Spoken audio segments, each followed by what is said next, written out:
To my channel unique dictation 3 मार्च 2025 जागरण संपादकीय श्री रसीवर पर शीर्षक है सफाई की प्रतीक्षा में यमुना। तो आइए स्टार्ट करते हैं लिखना। स्टार्ट।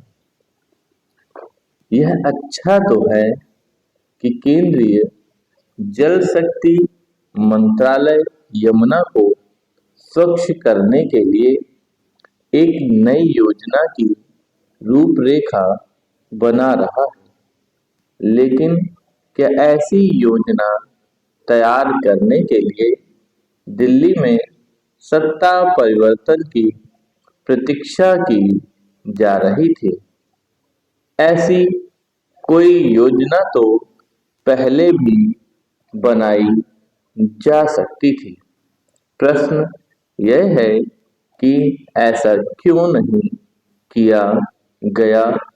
क्या यमुना को स्वच्छ करना केंद्र सरकार की भी जिम्मेदारी नहीं थी?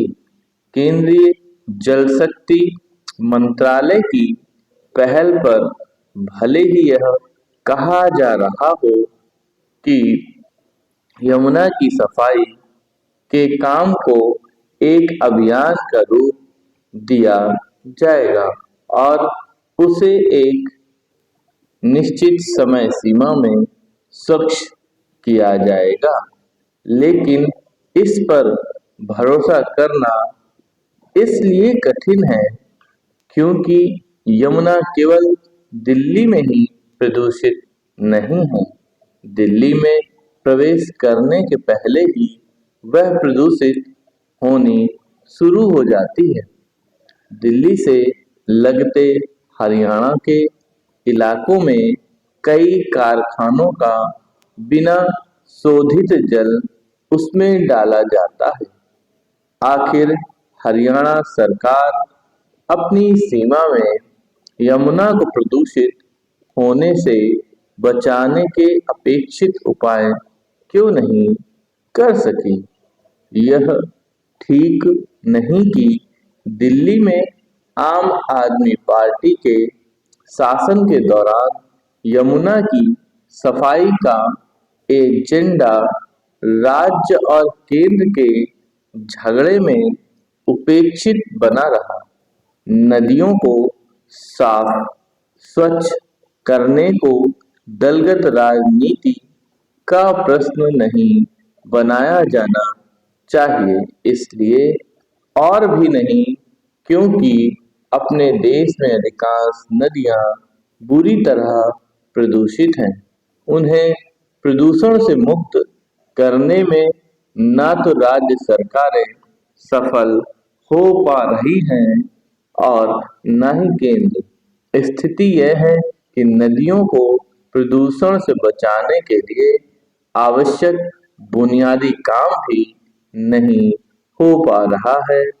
यह किसी से छिपा नहीं कि नदियों के किनारे पर्याप्त संख्या में सीवेज शोधन संयंत्र स्थापित नहीं किए जा सके हैं और जो हैं भी उनमें से अनेक पूरी क्षमता से काम नहीं करते। इस मामले में नगर निकायों का काम बेहद असंतोषजनक है।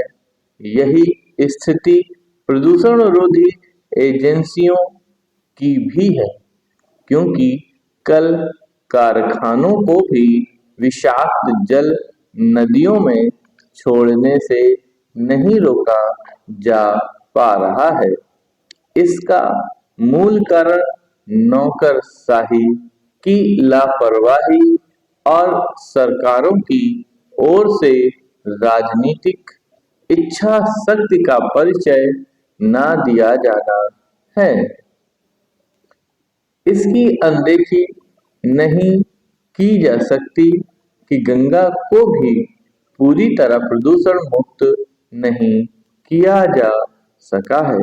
गत दिवस ही बिहार के आर्थिक सर्वेक्षण में यह तथ्य सामने आया कि राज्य में गंगा का जल स्नान के योग्य नहीं है।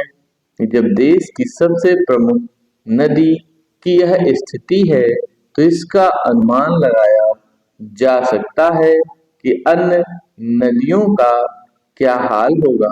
उचित यह होगा कि राज्य और केंद्र सरकार नदियों को प्रदूषण से मुक्त करने के आश्वासन देकर कर्तव्य की इतिश्री न करे और यह समझे कि नदियों को स्वच्छ रखने का काम संतोषजनक नहीं।